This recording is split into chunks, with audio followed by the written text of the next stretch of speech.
প্রশ্ন জ্ঞানের ছবি, প্রশ্ন জ্ঞানের ছবি, প্রশ্ন জ্ঞানের ছবি।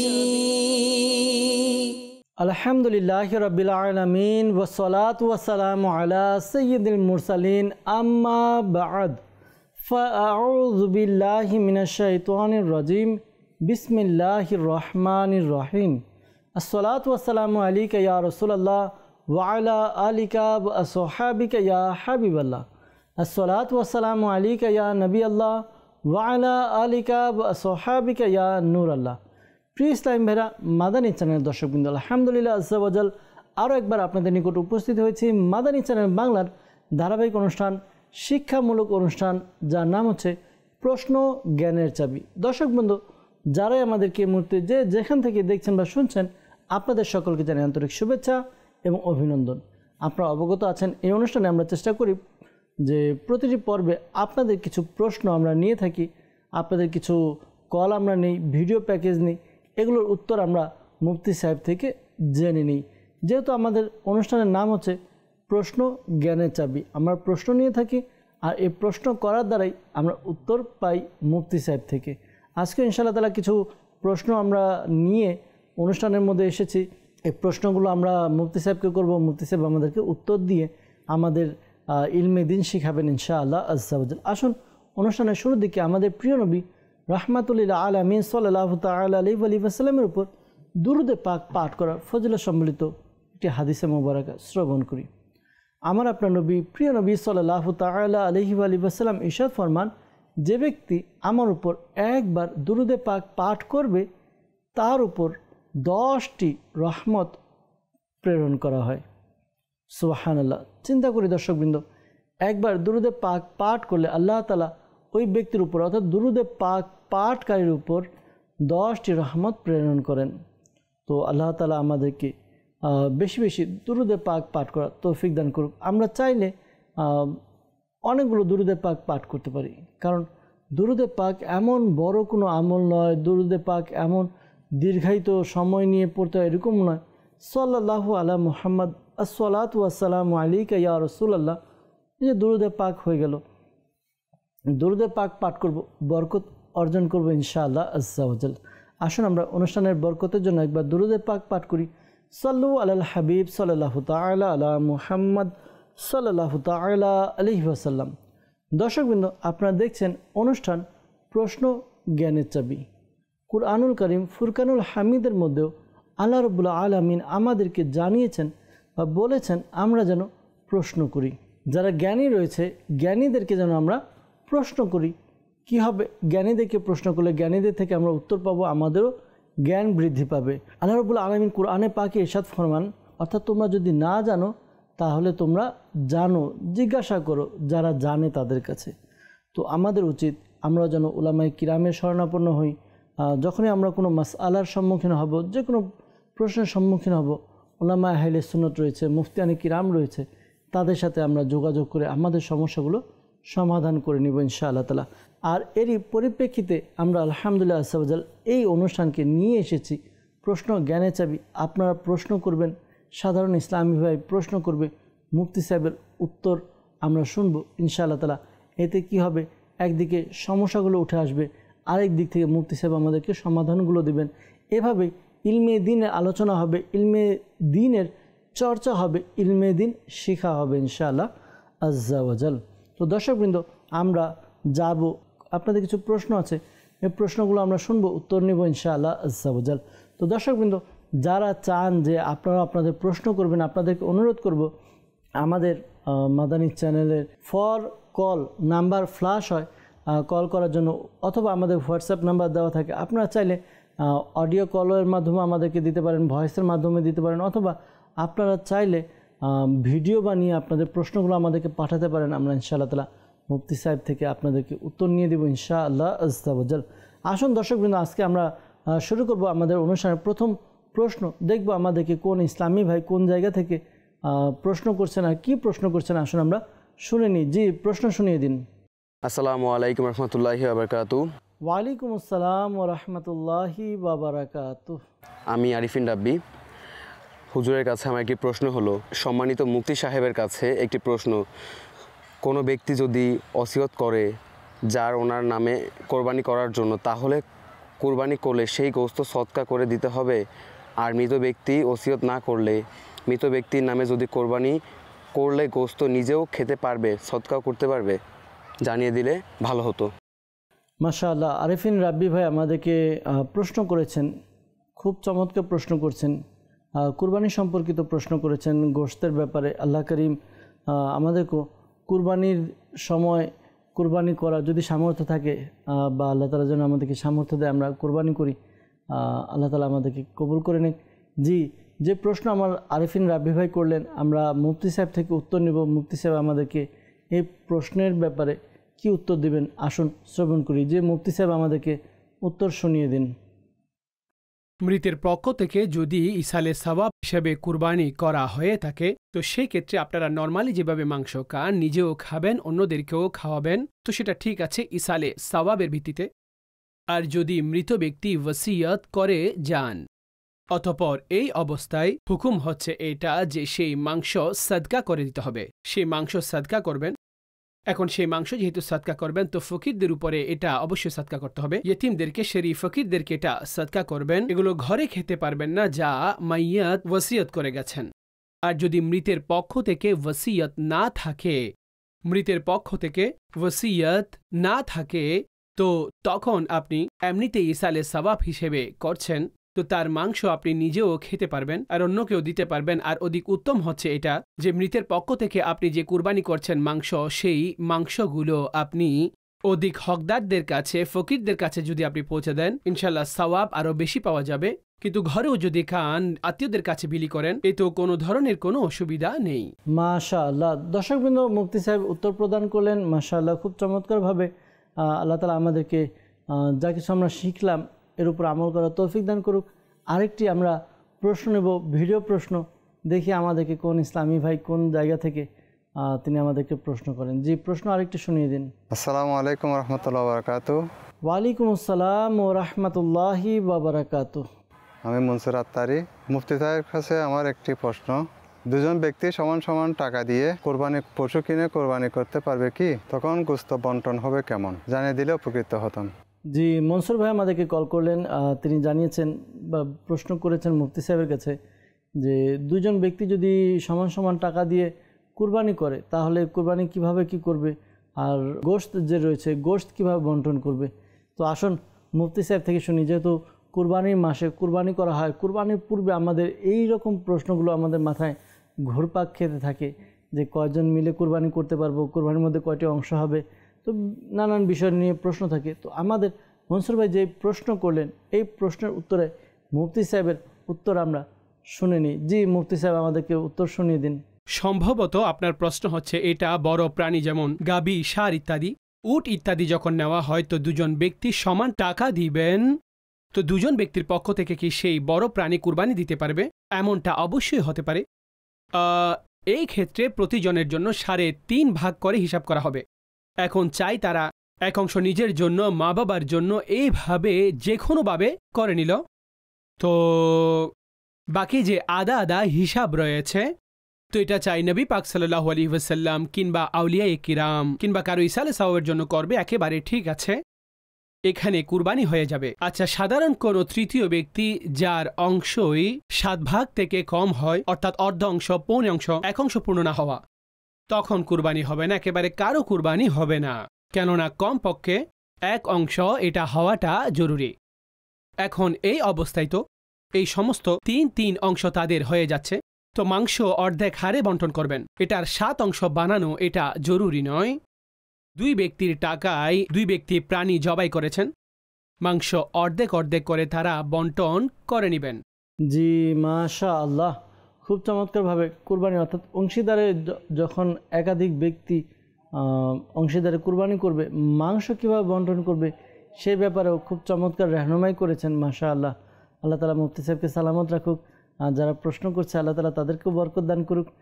প্রশ্ন শুনছি আর উত্তরও শুনছি ইনশাআল্লাহ আজ্জা ওয়াজাল। জি, দর্শকবৃন্দ, আমরা একটি মেসেজ নিব। আমাদেরকে মেসেজ করেছিলেন, মেসেজের মাধ্যমে প্রশ্ন করেছেন। প্রশ্ন কি ছিল আর মুফতি সাহেব উত্তর আমাদেরকে কি দেন, আসুন আমরা শুনবো ইনশাআল্লাহ আজ্জা ওয়াজাল। আমাদের কাছে মেসেজ এসেছে যে বয়স্ক মহিলা সে কি তার মুহরিম ছাড়া হজে যেতে পারবে কিনা। দর্শকবৃন্দ, এই মাস অর্থাৎ জিলহজ মাস কুরবানির মাস, হজের মাস, আর এর পূর্বেই দেখা যায় লোকজন হজের প্রস্তুতি নেয়। আল্লাহ তাআলা আমাদেরকে মক্কা মদিনা জিয়ারত করা, হজ করার তৌফিক দান করুক।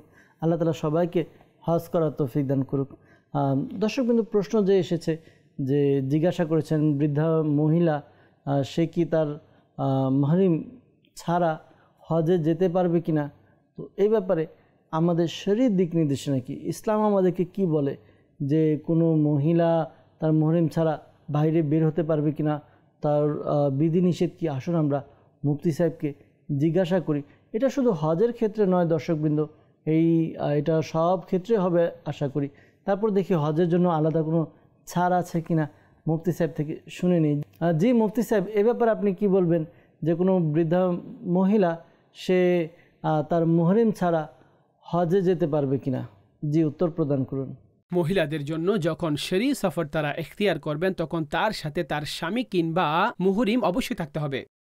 এখন চাই তিনি বৃদ্ধা মহিলা হোক কিংবা যুবতী হন, এতে কোনো অসুবিধা নেই। এ পার্থক্য মানুষ তৈরি করে নিয়েছে যে যারা যুবতী হবেন তারা যেতে পারবেন না, বরং বৃদ্ধারা যেতে পারবেন।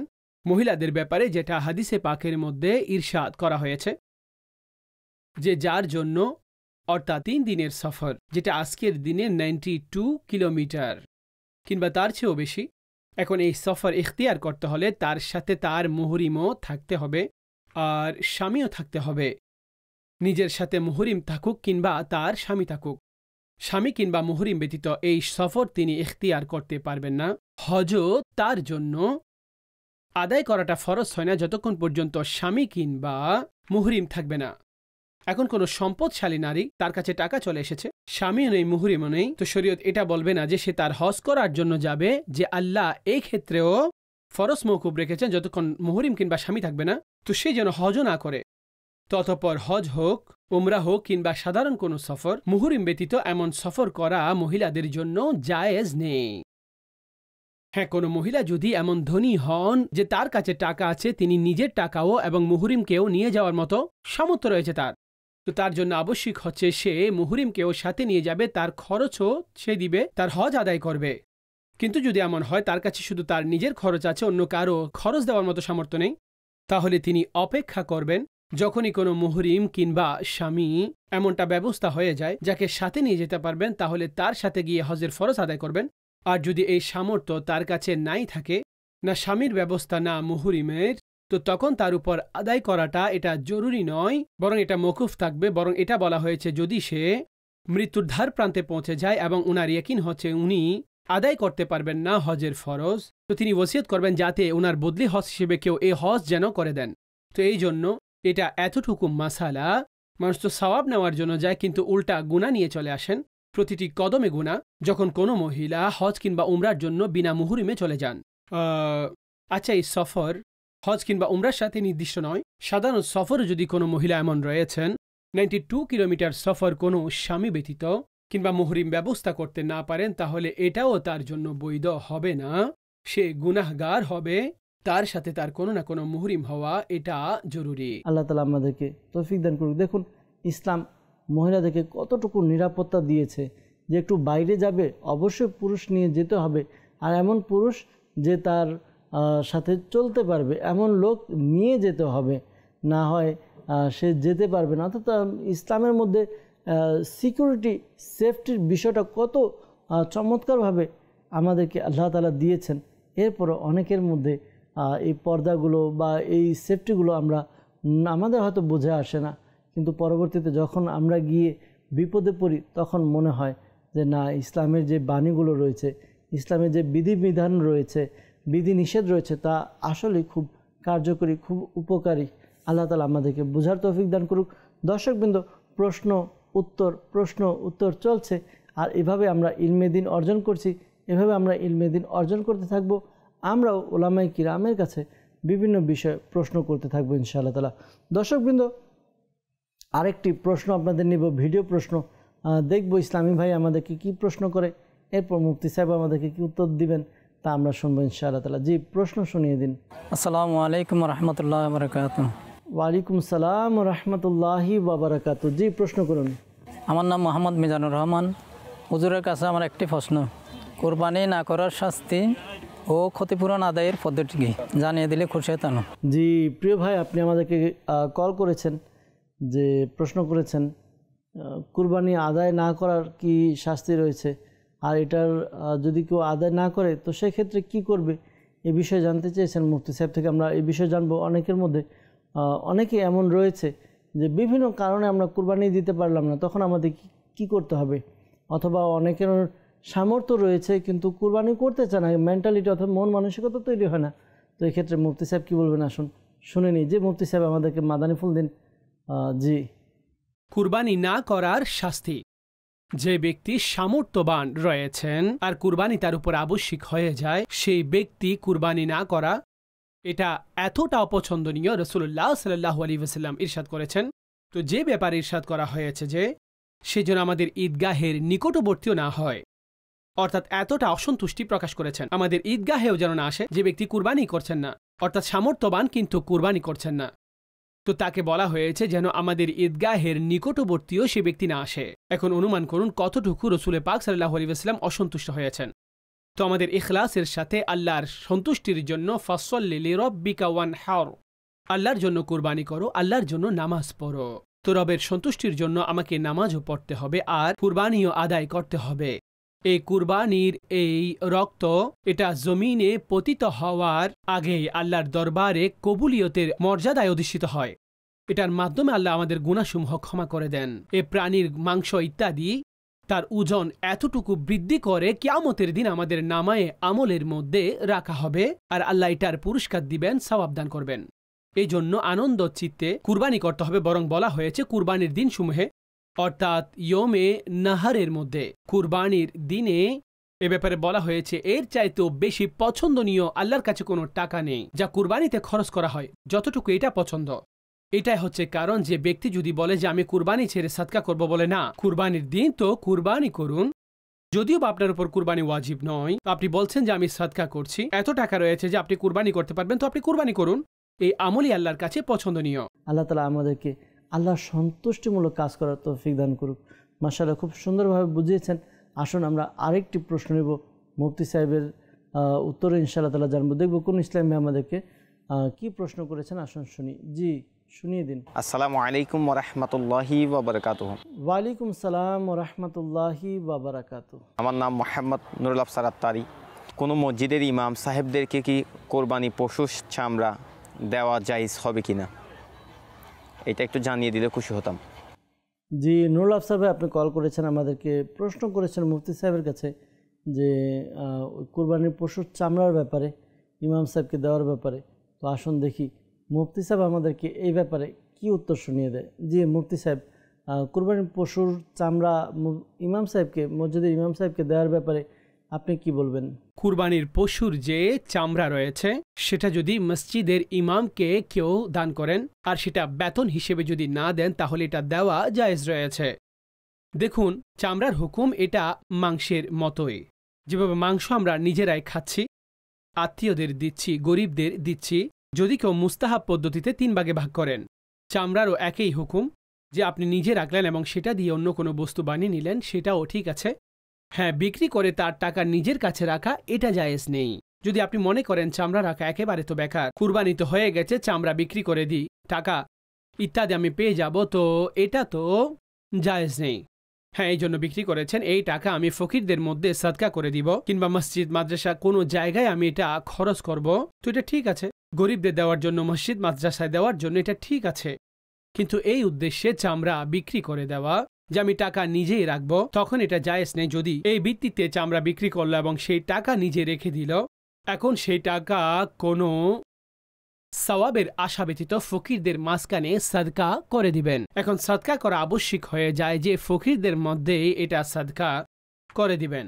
বাকি যদি এমনিতে ইমাম সাহেবকে কেউ এমনিতে কোনো চামড়া দেয় আর এটা বেতন হিসেবে দেননি, অর্থাৎ বেতন হিসেবে এটা দেননি, কেননা বেতন হিসেবে এটা দেওয়াটা জায়েজ নেই, এমনিতে নর্মাল কোনো ইমামকে দিয়ে দেওয়া হয়। তো এটা ঠিক আছে। অনুরূপভাবে নিজের এমন কোনো আত্মীয়, বন্ধু, বান্ধবকে, বাড়িতে কেউ গরিব রয়েছে তাদেরকে চামড়া দিয়ে দিলেন, তো এইভাবেও দেওয়া, এটাও জায়েজ রয়েছে। দর্শকবৃন্দ, আপনাদের কাছে একটু অনুরোধ করব, আলহামদুলিল্লাহ যাদেরকে আল্লাহ তাআলা সামর্থ্য দিয়েছেন, যারা এবছর কুরবানি করবেন আল্লাহ তাআলা সন্তুষ্টির জন্য, আল্লাহ তাআলা প্রথমত সকলের কুরবানিকে আল্লাহ তাআলা কবুল করে নেক, সকলের নিয়তকে আল্লাহ তাআলা কবুল করে নেক। দ্বিতীয়ত, আপনার যেই কুরবানি করবেন পশু, এই কোরবানিকৃত পশুর যে চামড়া, আপনার প্রিয় সংগঠন যে মাদানী চ্যানেল আমরা দেখছি, দাওয়াত ইসলামী, আপনার কুরবানির চামড়া দাওয়াত ইসলামীকে দিন। দাওয়াত ইসলামী আলহামদুলিল্লাহ পুরো বিশ্বের মধ্যে, যদি বিশ্বের মধ্যে বলতে চাই তাহলে তো বিভিন্ন দেশে দাওয়াত ইসলামী কাজ আছে, দাওয়াত ইসলামী মাদ্রাসা রয়েছে। তো দাওয়াত ইসলামী বাংলাদেশেও অনেকগুলো প্রতিষ্ঠান, প্রায় 150-এরও অধিক প্রতিষ্ঠান রয়েছে দাওয়াত ইসলামীর বাংলাদেশের মধ্যে, এরপর বিভিন্ন দেশে আছে আলহামদুলিল্লাহ। তো আপনাকে বলবো, আপনার কুরবানির পশুর চামড়া দাওয়াত ইসলামীকে দিন। আল্লাহ তাআলা কবুল করুক, আল্লাহ তাআলা দাওয়াত ইসলামীকে দিন দিন উন্নতি দান করুক। জি, আরেকটি আমরা প্রশ্ন নেব, এরপর ইনশাআল্লাহ তাআলা সময় অনেকটা হয়ে গিয়েছে, আরেকটি প্রশ্ন নিয়ে অনুষ্ঠান ইনশাআল্লাহ তাআলা শেষের দিকে যাব। জি, আমাদেরকে শেষ প্রশ্নটি শুনিয়ে দিন। আসসালামু আলাইকুম ওয়া রাহমাতুল্লাহি ওয়া বারাকাতুহু। ওয়ালাইকুম সালাম ওয়া রাহমাতুল্লাহি ওয়া বারাকাতুহু। আমি শাহরুখ আত্তারি হুজুরের কাছে আমার জানার বিষয় ছিল, আমার নেশাব পরিমাণ টাকা আছে, কিন্তু আমি তা ব্যবসার কাজে ইনভেস্ট করেছি। যেমন একজনকে মুদারাবা হিসেবে প্রদান করেছি, কিন্তু এখন আমার কাছে কোরবানি দেওয়ার মতো টাকা নেই। এখন আমার উপর কি কোরবানি করা আবশ্যক হবে? জি, মুফতি সাহেব আমাদেরকে উত্তর শুনিয়ে দিন। দেখুন, যখন আপনার কাছে টাকা মজুদ তাকে চাই আপনি ব্যবসায় লাগিয়েছেন, কেননা সাহেব নিসাব অর্থাৎ কুরবানির জন্য 52.5 তোলা রূপা, এই পরিমাণ আপনার কাছে টাকা মজুদ থাকলে, যেটা আপনি ইনভেস্টমেন্টও করে ফেলেছেন, তো এই অবস্থায় আপনার উপর কুরবানি আবশ্যিক হয়ে যাবে। আচ্ছা, কুরবানির যে নিসাব দেখা হয়, তো এটা কুরবানির ক্ষেত্রে যে নিসাব দেখা হয়ে থাকে, তো এটা 10 জিলহজের সুবেহ সাদিক থেকে শুরু করে 12 জিলহজের সূর্য অস্ত যাওয়ার আগ পর্যন্ত, এই সময়ের মধ্যে যদি আপনার কাছে এটা এতটুকু সম্পদ পাওয়া গেলে আপনার উপর কুরবানি আবশ্যিক হয়ে যাবে, এবং অন্যান্য শর্তসমূহ পাওয়া গেলে। তো এখন চাই আপনি টাকা কোথাও ইনভেস্টমেন্ট করেছেন, তো যেমনই হোক আপনাকে তো কুরবানি আদায় করতে হবে, সেটা চাই আপনি ঋণগ্রস্ত হয়ে করুন, কিংবা ইনভেস্টমেন্ট যেখানে করেছেন সেখান থেকে টাকা নিয়ে আপনাকে কুরবানি করতে হবে। আচ্ছা, অনেক মানুষ এমন চিন্তা করেন পুরো প্রাণী, বড় প্রাণী, উট, গাবি, ষাঁড় ইত্যাদি নিলে অনেক টাকা খরচ হয়ে যাবে। তো যেহেতু প্রত্যেক ব্যক্তিকে আপন আপন কুরবানি দিতে হবে, এখন ভালোই কেউ কোটি টাকার মালিক হোক, তো তার জন্য একটি প্রাণী অর্থাৎ ছাগল, ছাগি, দুব্বা যে কোনো একটি প্রাণী কিংবা এক অংশ কুরবান নিয়ে কুরবানি দিলে তো ওনার কুরবানি তো হয়ে যাবে। হ্যাঁ, যদি এখন সে বড় প্রাণী নেন, ঘরের মধ্যে আরও সদস্য রয়েছেন, তাদের সবার হিসাব নিকাশ করে একটি বড় প্রাণী যদি নিয়ে নেন, সকলের অংশ এখানে হয়ে যাবে, তো ঠিক আছে, এখানে কোনো অসুবিধা নেই।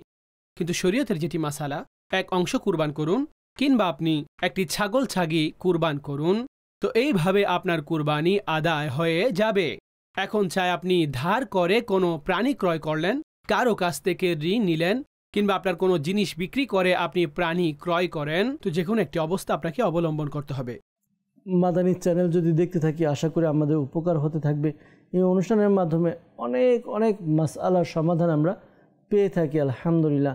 মুফতি সাহেবকে আল্লাহ তাআলা সালামত রাখুক, যিনি অক্লান্ত পরিশ্রম করছেন, তার অন্যান্য ব্যস্ততার পাশাপাশি তিনি আমাদের অনুষ্ঠানের মধ্যে সময় দিচ্ছে, তিনি সময় দিয়ে আমাদেরকে ইলমে দ্বীন শেখাচ্ছে, বিভিন্ন যে সমস্যাগুলো উঠে আসছে ওই সমস্যাগুলো তিনি সমাধান দিয়ে আমাদেরকে আলহামদুলিল্লাহ উপকৃত করছেন। আল্লাহ তাআলা মুফতি সাহেবের হায়াতের মধ্যে, রিজিকের মধ্যে, আল্লাহ তাআলা তার নেকির মধ্যে, আল্লাহ তাআলা তার কাজের মধ্যে বরকত দান করুক, অফুরন্ত বরকত দান করুক। মাশাআল্লাহ, মাশাআল্লাহ, আল্লাহ তাআলা কবুল করে নিক। দর্শকবৃন্দ, বিদায় নিব, ইনশাআল্লাহ তাআলা আগামী পর্বে আবারও দেখা হবে। ততক্ষণ পর্যন্ত ভালো থাকুন, সুস্থ থাকুন, মাদানী চ্যানেলের সঙ্গেই থাকুন। সাল্লু আলাল হাবিব সাল্লাল্লাহু তাআলা আলা মুহাম্মদ সাল্লাল্লাহু তাআলা আলাইহি ওয়াসাল্লাম। প্রশ্ন জ্ঞানের চাবি, প্রশ্ন জ্ঞানের চাবি, প্রশ্ন জ্ঞানের চাবি।